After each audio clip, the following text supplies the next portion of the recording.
Hey what's up guys, welcome to another video. और आज हम लोग फिर से कुछ जानने वाले हैं अमेजिंग फैक्ट्स के बारे में। तो स्टार्ट करते हैं आज की वीडियो। तो लेट्स गेट स्टार्टेड।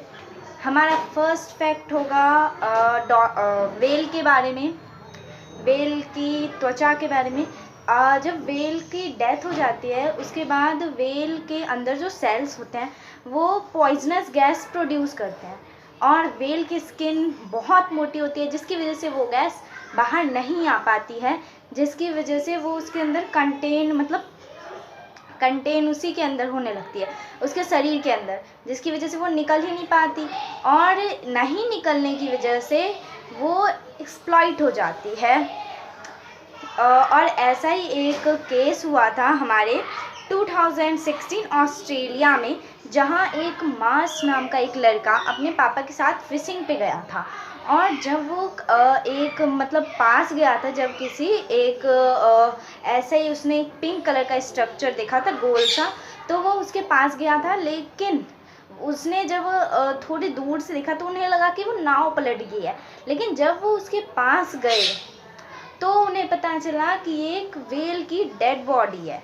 और अगर आपको भी कोई ऐसी डेड बॉडी दिखे वेल की तो उसके पास ना जाएं, क्योंकि उसमें बहुत सारी गैस होती है और जिसकी वजह से वो कभी भी एक्सप्लॉइट हो सकता है, जिसकी वजह से आपकी जान तक जा सकती है।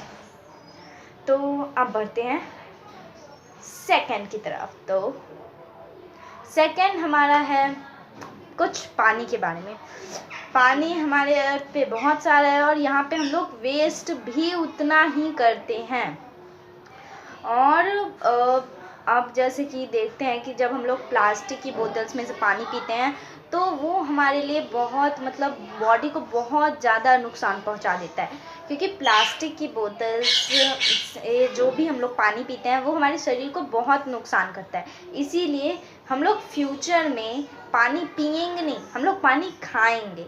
इसीलिए डॉक्टर्स ने एक टैबलेट टाइप का बिल्कुल छोटा सा पानी जैसा एक बनाया है टैबलेट, जिसको आपको सिर्फ उसको रैपर हटाना है और मुंह में डालना है और वो अपने आप एक्सप्लॉइट हो जाएगा आपके मुंह पे और आप उसे पी सकते हैं।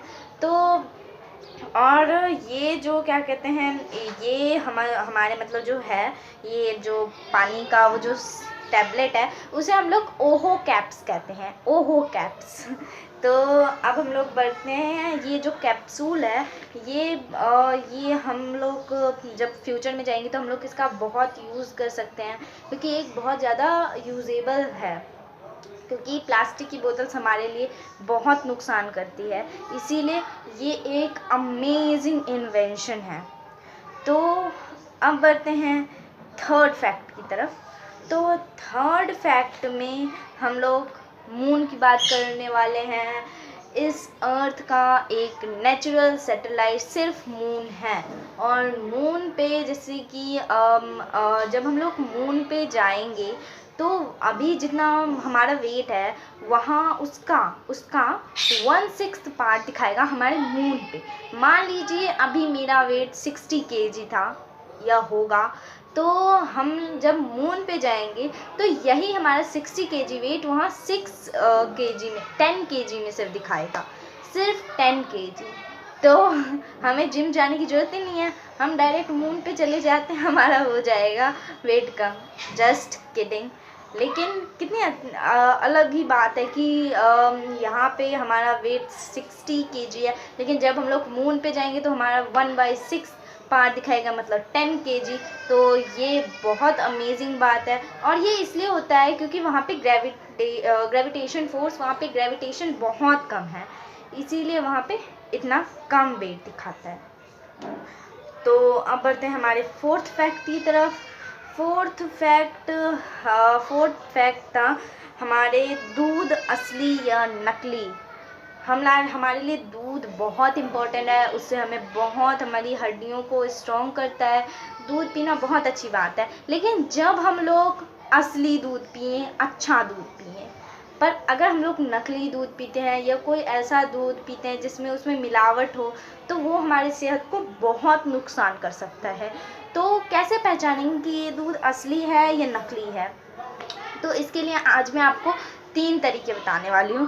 पहला तरीका, हमारा पहला तरीका है, दूध को ना आप जब स्मेल करते हैं तो अगर उसमें से डिटर्जेंट की अगर आपको स्मेल आ रही होती है तो इसका मतलब है कि आपका दूध वो नकली है।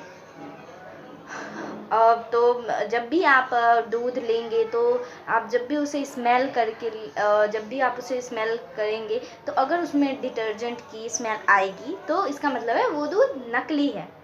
अब बढ़ते हैं हमारे इसी के सेकंड में।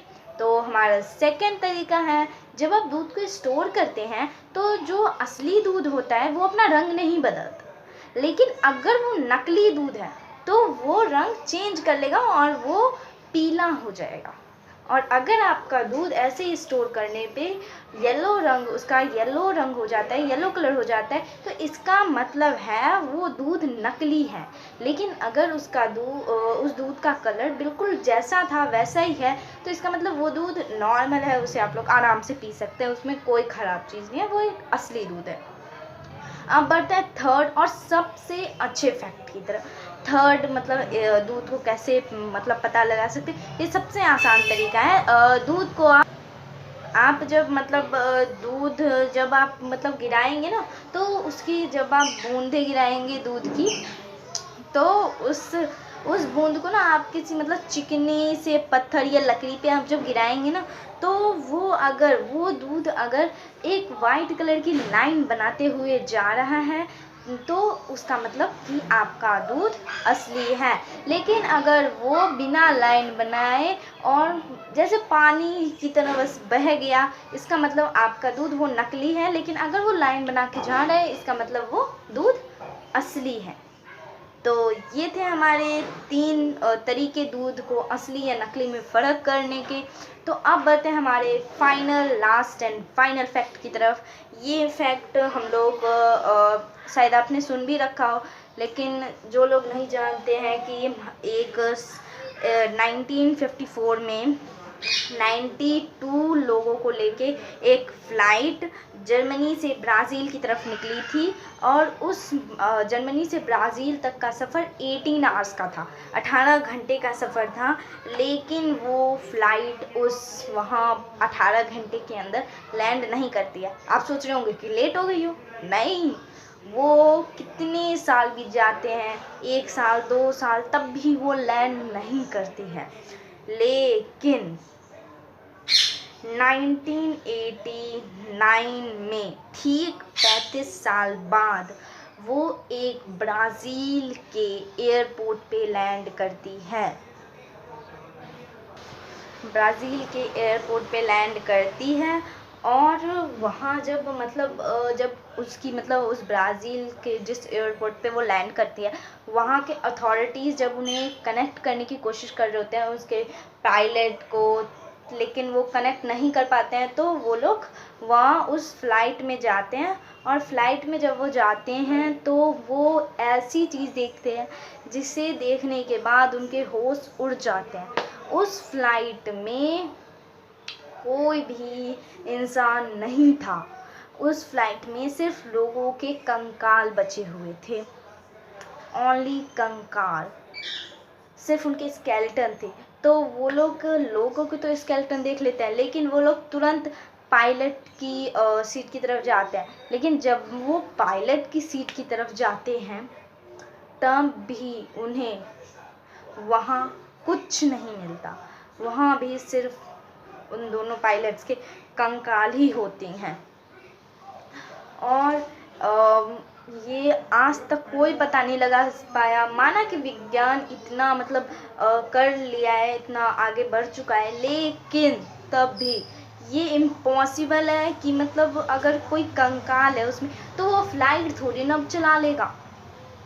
ये एक अजीब बात है कि वहाँ सिर्फ एक कंकाल